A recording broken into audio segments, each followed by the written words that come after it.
Welcome to The Thought Card, a podcast about travel and money, where planning, saving, and creativity leads to affording travel, building wealth, and paying off debt. We are the Financially Savvy Travelers. Hey, Financially Savvy Travelers. Welcome back to another episode of the Thought Card podcast. My name is Danielle Desir, and I'm super excited for this episode. This episode is going to be unlike what we've done in the past because you're going to be hearing an entire episode from Out Travel the System, an Expedia podcast. So we are so excited and proud to have Expedia's Out Travel the System as a sponsor of the Thought Card podcast. Now in its third season, Out Travel the System from Expedia features tips and tricks for making the most of your travel experiences. Highly recommend heading over to the link in the show notes to go ahead and follow Out Travel the System from Expedia on Apple Podcasts or wherever you're listening to this show. So in this episode, you're going to be hearing from Nisreen Natasi, the host of Out Travel the System from Expedia. And you're also going to be hearing from the director of revenue optimization at Expedia as well.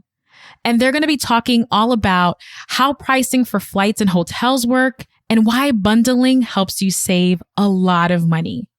Now, make sure you listen to this full entire episode because at the end, I'm going to come back on and share with you the 4 major insights that I took away from this episode with Nisreen Natasi. Without further ado, let's all tune in to this episode of Out Travel the System from Expedia. So one topic that comes up all the time from our social media community and whenever I'm talking to just travelers or friends and family is pricing.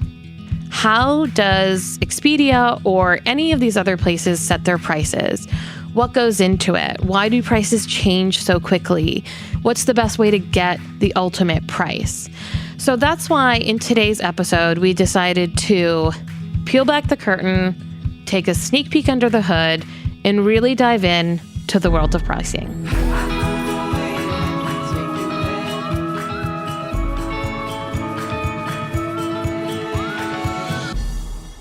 I'm Nisreen Natasi, and you're listening to Out Travel the System. Today, I've got Amy Cisneroz, Director of Revenue Optimization at Expedia. Hi, Amy. Welcome to the show. Thank you for having me. So excited to have you on. This is a really, really big topic. I think one that's got a lot of meat to it. I really appreciate you coming on and helping to sort of give all of these travelers out there the lowdown and the 411 on how pricing really happens on Expedia and even some of these other sites, because I think a lot of what you're going to talk to us about today isn't necessarily specific to our website, but it's pretty common for a lot of the industry as well. Totally.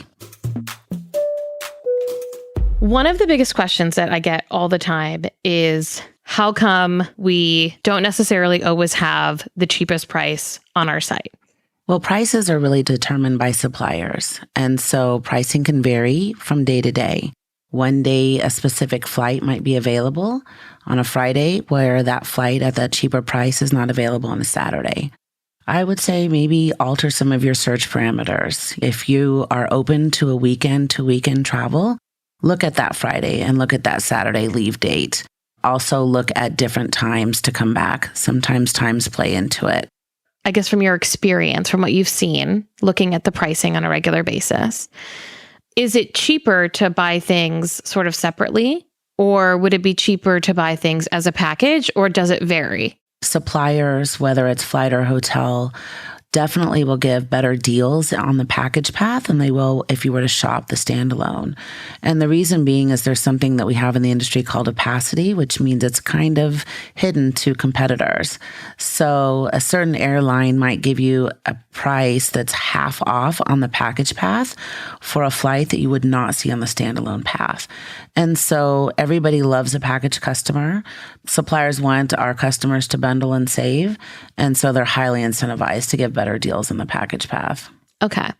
But it can still vary depending on where you're going and that kind of stuff. So it still probably might be worth for a customer to take a look at some of the standalone prices, but then also look at maybe what it's showing in the package path as well. On the package path, we have a strike through. So whenever you see a strike through on the price, on the left of that strike through will show you how much you would pay if you searched for the standalone components. And so when you see that, that means that, hey, there's a deal in here. Then you don't necessarily have to search for the standalone components. Okay, I actually personally did not know that. So that is frankly a really good tip, because I would actually go in and I'm one of those people that searches excessively because that's just who I am. So that's actually a really good tip. That's probably going to actually save me like a couple hours of my life every time I go. Yes, it should. So that's a really good one. And another thing about the strike-through pricing is it gives you what the total would be. So in some cases, you can see the package price is $700 and then the total would have been $1,000 on this standalone for the flight and the hotel. So it's really a good indication on what kind of savings you're getting. I, too, am a crazy shopper when it comes to travel, being that I've been in the industry for 20 years.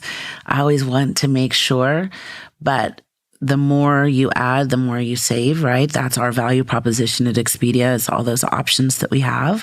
And so I am a firm believer in bundling versus shopping standalone. So people can see those same types of savings no matter what their combination is. So a flight in a car or a hotel in a car or anything along those lines. That's absolutely correct. So would somebody get more savings the more things that they add on? We don't have that capability today. That's definitely something that we're looking to build out. But those different combinations do have different savings. So flight plus car might have a different savings value than flight and hotel. It really depends on what day of week, what's the inventory like for those suppliers. Obviously, if it's Super Bowl weekend, right, suppliers are going to give not as good of deals as if they would if it's just a regular weekend that doesn't have any holiday travel. Okay. Speaking of holiday travel or special events or things like that, obviously prices can start to really fluctuate. So when those prices do change, that's still the supplier, like the hotelier or the airline, that's still them adjusting those prices. That's really just supply and demand at that point, right? It's true. I can speak from an airline perspective since I have that background. At the beginning of the year, those holiday periods are laid out. You know, when Easter falls, and so maybe you'll say for these 2 weeks, prices are going to be a little bit higher. For the whole year, that's done. And that really helps them manage what the demand is going to be, because we know everybody travels in Easter. We know people travel on President's Day. We know people travel Memorial Weekend. And so you set your pricing accordingly. Now, close in, what you'll see sometimes is they'll make changes, but typically they stay pretty hold and fast. Is from an airline, right, they like people to purchase further out.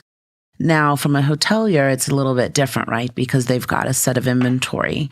And so I think that when it's closer in, they may be more apt to drop some prices. But again, it's going to be really related to how well did I book up for Memorial, or am I 2 weeks out, or I'm 3 weeks out? And then some of them also may raise the prices. Yeah. So there's a lot of other myths out there when it comes to pricing. I've heard a lot of people say things like, oh, if you clear your cookies, then you'll get a better price because they're watching how many times you search, and that means that they know how badly you want the ticket. Or I've heard things like, if you book through a Mac versus a PC, you'll see different prices. Are these actual myths, or are these legitimate things that actually happen? They are absolutely myths. That's something that we cannot do. We don't consider anything on a person-by-person basis. Pricing that we do today is based on what type of hotel and what type of flight. So you can't actually tell who these people are, nor do you set prices based on who these people are. No, not where they're searching from, not who they are, not whether you have an Apple phone or any of that. That's data that we just don't have, and it's not really legal to do those kind of things. So then what about cookies? Would it be possible if I came in and I searched for, I just said I was like a crazy searcher, so I'm searching for 4 hours. If I clear my cookies, will I get a different price just because I cleared my cookies? You should not get a different price because you cleared your cookies. The only thing that could happen is in the case of some kind of price change, like with the flights changing or with the hotel maybe changing their inventory. You may see a price difference there, but not from clearing your cookies. So that would just be like a coincidence then? Exactly. Okay. one complaint that I've seen come in a lot through social media channels and things like that is people will go through a meta search site or something like that. And then once they actually get to checkout, the price changes. Or sometimes they like step away from their computer, they come back, they hit refresh, and the price is completely different. But what's actually happening in that time frame that might cause that price to change? Well, travel is an extremely dynamic environment, and the airlines can change a fare at any moment. And so the systems are working hard to make sure that they're up to date. And the longer you stay stagnant on the site, as like if you go away and you go cook dinner and you come back, the more chances you have of that happening. So we typically want customers to either do a fresh search so they don't experience that, or purchase if you know you want it, because sometimes that price won't be there later. Yeah. So dynamic pricing is something that you hear come up all the time. What are those factors that might go into this dynamic pricing? So airlines typically, they monitor each other. That's a constant thing, is looking at the competition and seeing what the fares look like that come through. Another factor is my changing capacity? So do I have less planes? Do I have more planes? Right now you're dealing with the 737 MAX, right? So you have certain airlines that have a lot of capacity sitting. And so that means that they're running other planes. So their pricing might be a little higher. They could also price lower, right? Because they want to keep the demand going. So typically you'll see prices fluctuate as you come in closer to a weekend, especially if that is a holiday. And also for hotels, it's all again going to be a play on what's going on. How's my inventory? Like, let's say they had a convention and it canceled. Well, there's 80% capacity, right, that they've got to fill all of a sudden. So all of this stuff is so dynamic. That's why they don't have algorithms running their revenue management. They've got hundreds of people doing this because the environment changes quite a bit. Which is a little bit nerve-wracking, I guess, for a traveler, but that's sort of the nature of the industry, right? It just proves how dynamic the environment really is. Yeah, absolutely. So, Amy, what are some of the tips that you give your friends and family? Well, my family thinks I'm a travel agent. They still have never understood what I do. They still call me to book all their travel. Typically for me, when I'm looking at going somewhere, it's always, where do I want to be close into? Do I want to be by the beach? Do I want to walk? Do I want to rent a car? And I kind of base where I'm going to stay on that. So we've got some great maps on the site that show you where the hotel is located. I think that's key. I've had a couple of friends who booked packages, right? And they were going to Cancun and they ended up in Tulum and didn't realize you had to take like a 45-minute car ride to the hotel. So it's kind of understanding, okay, if I'm traveling with 3 kids, I probably want to be getting to my destination pretty quickly.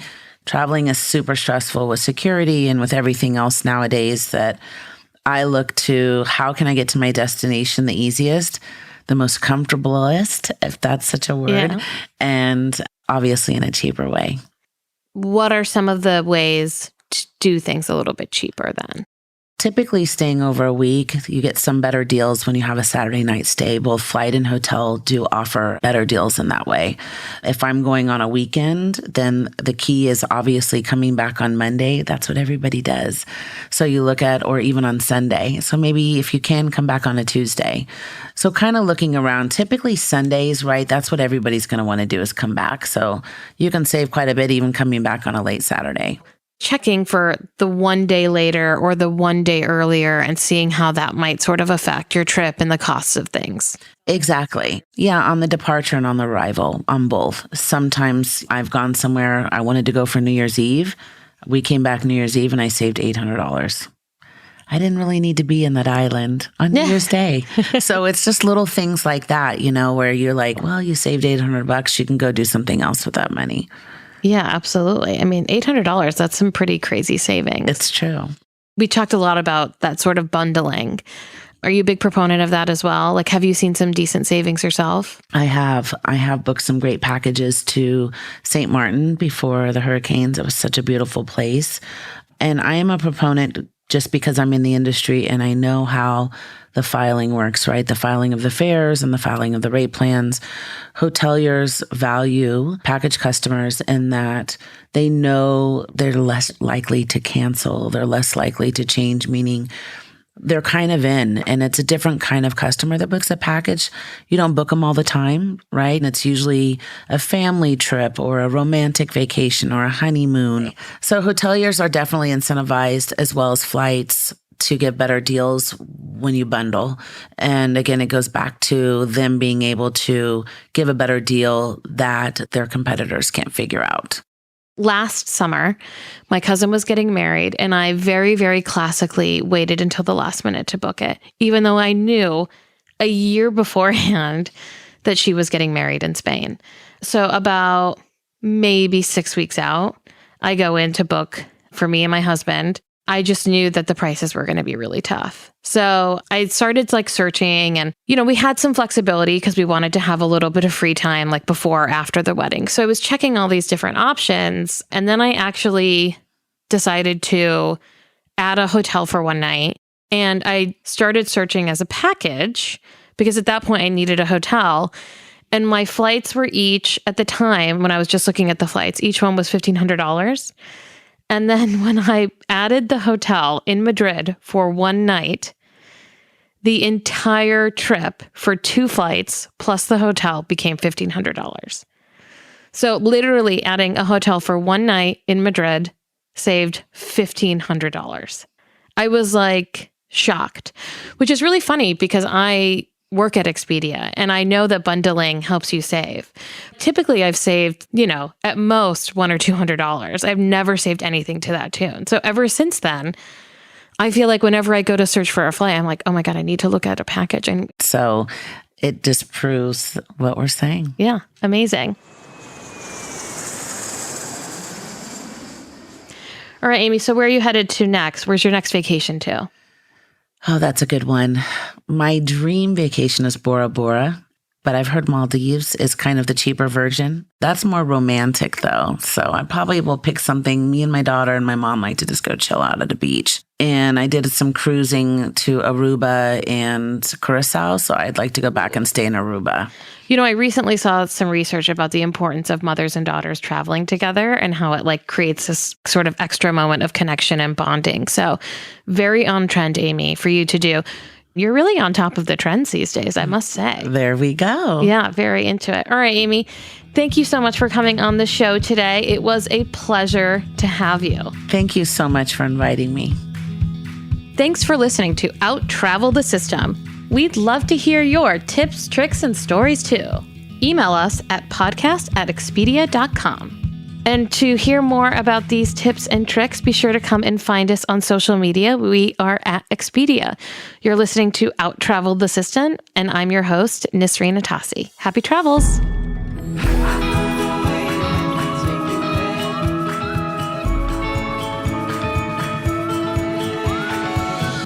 All right, financially savvy travelers, I hope you enjoyed that episode from Out Travel the System by Expedia as much as I did.